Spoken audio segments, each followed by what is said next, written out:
Hello everyone, स्वागत है आपका बेसिक हिंदी के आज के इस नए लेक्चर में। तो आज हम लोग देखने वाले हैं कुछ महत्वपूर्ण प्रश्न। इसके पहले वाली वीडियो में हम लोगों ने कुछ महत्वपूर्ण प्रश्न देखा था, जिसमें हम लोगों ने यहाँ कवर किया था आत्मकथा तक। आज हम लोग इसके आगे देखने वाले हैं यात्रा वृत्तांत से, यानी कि यात्रा वृत्त से। तो चलिए आज की वीडियो को शुरू करते हैं। उससे पहले अगर आप लोगों ने चैनल को सब्सक्राइब नहीं कर लिया है तो कर लेना, क्योंकि आप लोगों को हिंदी साहित्य की सारी डिटेल्स हमारे चैनल पर देखने को मिलेगी। और प्लेलिस्ट का लिंक यहाँ पर डिस्क्रिप्शन में आपको मिल जाएगा, वहाँ से जाकर आप पूरी प्लेलिस्ट को अच्छे से पढ़ सकते हैं। तो चलिए हम लोग शुरू करते हैं आज के इस लेक्चर को। तो हमारा पहला आता है यात्रा वृत्त किसे कहते हैं।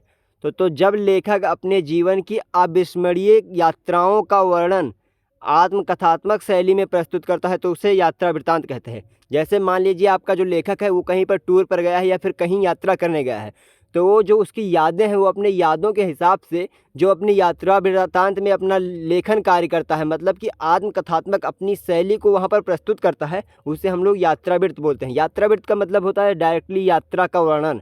तो लेखक जब अपनी यात्रा का वर्णन अपने लेखन में कार्य करता है या अपनी रचना में करता है तो उस रचना को हम क्या बोलते हैं, यात्रा वृत्तांत बोलते हैं। चलिए हम लोग आगे देख लेते हैं। आगे जो हमारा आता है वो आता है गद्य गीत की। गद्य गीत क्या होता है? तो गद्य गीत में भक्ति, प्रेम, करुणा आदि भावनाएं छोटे छोटे कल्पना चित्रों के माध्यम से अन्योक्त या प्रतीक पद्धति पर व्यक्त की जाती हैं। जैसे गद्य गीत है, उसमें आप भक्ति, ईश्वर के प्रति कोई भक्ति है, कोई प्रेम है, कोई करुणा है, तो उसको गद्य गीत के अंदर प्रस्तुत किया जाता है, गद्य गीत के अंदर प्रकट किया जाता है। तो हम लोग देख लेते हैं दो यहाँ पर महत्वपूर्ण गद्य गीत। तो हमारा जो पहला आता है वो आता है साधना संग्रह। साधना संग्रह के राइटर कौन है? राय कृष्ण दास जी। साधना संग्रह एक गद्य गीत है और इसके राइटर हैं राय कृष्ण दास जी। फिर दूसरा आता है जो कि इम्पोर्टेंट गद्य गीत आता है, वो है तरंगिणी। तरंगिणी के राइटर हैं यहाँ पर वियोगी हरि जी। तरंगिणी क्या है? एक गद्य गीत है और इसके राइटर कौन है? वियोगी हरि जी। तो ये दो इम्पॉर्टेंट यहाँ पर गद्य गीत हो जाते हैं, आप लोग इनको याद कर लीजिएगा और इनके राइटर को भी याद कर लीजिएगा। चलिए अब हम लोग आगे देख लेते हैं। तो आगे हम लोगों का क्वेश्चन आ जाता है कि संस्मरण किसे कहते हैं। संस्मरण किसे कहते हैं? तो जब लेखक अपने निकट संपर्क में आने वाले महत्व विशिष्ट, विचित्र, प्रिय एवं आकर्षक व्यक्तियों, घटनाओं, दृश्यों को स्मृति के सहारे पुनः कल्पना में मूर्त करता है तो उसे संस्मरण कहते हैं। जैसे मान लीजिए आपका लेखक किसी विशिष्ट या महान व्यक्ति से मिला है, किसी प्रिय व्यक्ति से मिला है या आकर्षक व्यक्ति से मिला है, जो कि हंसमुख स्वभाव का व्यक्ति है, उससे अगर कभी आपका मिला है या फिर किसी घटना को आपके कवि ने देखा है, तो दृश्यों को देखा है, तो उसकी अपनी यादों के सहारे, मतलब अपने स्मृति के सहारे जो एक रचना करता है, जो एक कल्पना करता है, उसे हम लोग क्या बोलते हैं? संस्मरण बोलते हैं। तो संस्मरण क्या है? जब आपका लेखक किसी व्यक्ति से मिलता है या फिर किसी घटना को देखता है तो स्मृति के सहारे, मतलब अपनी यादों के सहारे जो रचना करता है, उसे हम लोग संस्मरण के नाम से जानते हैं। चलिए हम लोग आगे देख लेते हैं। आगे हम लोगों का आ जाता है रेखा चित्र क्या है। रेखा चित्र में भी किसी व्यक्ति, वस्तु या संदर्भ का चित्रांतर किया जाता है। इसमें सांकेतिकता अधिक होती है। रेखा चित्र भी वही है लगभग, लेकिन इसमें सांकेतिकता ज़्यादा रहती है, मतलब इसको संकेत भाषा में ज़्यादातर बताया जाता है। डायरेक्टली इसमें नहीं बताया जाता है, इसमें संकेत करके बताया जाता है कि क्या बात हो रही है। फिर चलिए अगला देख लेते हैं। अगला हम लोगों का आता है रिपोर्टाज। मतलब कि रिपोर्टाज किसे कहते हैं?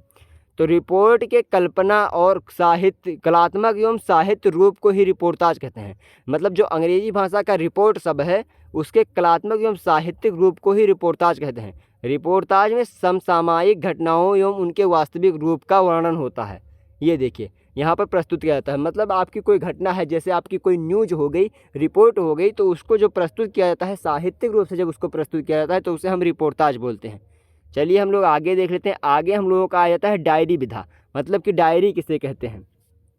तो जब लेखक तिथि विशेष में घटित चक्र को यथातथ्य रूप में अथवा अपनी संक्षिप्त प्रतिक्रिया या टिप्पणी के साथ लिखता है तो उसे डायरी कहते हैं। मान लीजिए यहाँ पर लेखक के साथ कोई घटना हुई और उस तारीख में जो वो घटना हुई है उसको जब लेखक लिखता है उस तारीख के साथ, तो उसे हम क्या बोलते हैं? डायरी बोलते हैं। मतलब लेखक के साथ जो घटना होती है उसे जब वो डेट के साथ, डेट, तारीख, दिन, दिनांक सब कुछ के साथ में लिखता है या उस पर अपनी टिप्पणी देता है तो उससे हम लोग क्या बोलते हैं? उसे हम लोग डायरी विधा बोलते हैं। डायरी मतलब डेट, टाइम और फिर दिन, ये तीनों चीज़ें नोट करता है और उस पर अपनी टिप्पणी देता है, तो उसे हम क्या बोलते हैं? डायरी बोलते हैं। फिर आगे हमारा आ जाता है भेंट वार्ता की। भेंट वार्ता किसे कहते हैं?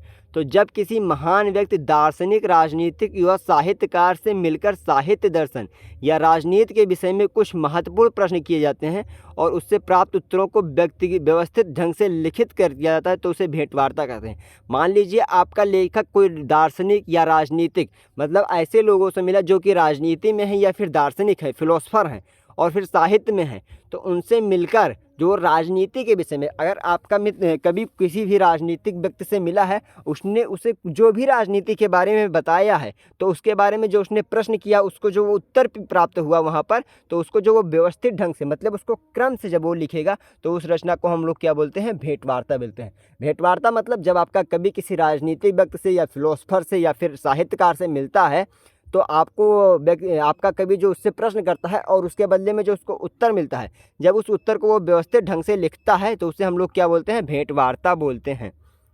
चलिए हम लोग देख लेते हैं अपना अगला क्वेश्चन। अगला क्वेश्चन हम लोगों का आ जाता है यहाँ पर, पत्र साहित्य किसे कहते हैं?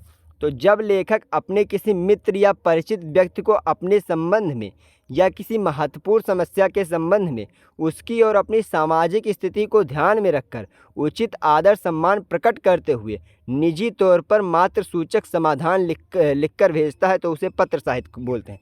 पत्र साहित्य का मतलब आप लोग समझ गए होंगे। पत्र का मतलब होता है लेटर। तो आपकी अगर कोई समस्या है या फिर आप अपने किसी परिचित व्यक्ति को या मित्र को अपने किसी महत्वपूर्ण समस्या के बारे में या फिर किसी सामाजिक स्थिति के बारे में जब उसे आप आदर और सम्मान के साथ कोई एक पत्र लिखकर भेजेंगे या समाधान लिखकर भेजेंगे, तो उसे हम लोग क्या बोलेंगे? पत्र साहित्य बोलेंगे। तो पत्र साहित्य का मतलब आप लोगों को पता होगा कि लेटर लिखना मतलब कि किसी दुख के बारे में, किसी सुख के बारे में या फिर किसी सामाजिक चीज़ के बारे में, जैसे अगर बिजली खराब हो जाती है, लाइट खराब हो जाती है, पानी की समस्या आती है, तो इन सारी चीज़ों के बारे में उसको आदर सम्मान के साथ जो आप उसे पत्र लिखकर भेजेंगे, तो उसे पत्र साहित्य बोलते हैं। फिर हमारा नेक्स्ट आता है, हिंदी के प्रमुख गद्यगीत या गद्यकाव्य लेखकों के नाम लिखिए। मतलब हम लोगों ने अभी पढ़ा कि हिंदी के प्रमुख गद्यगीत कौन है।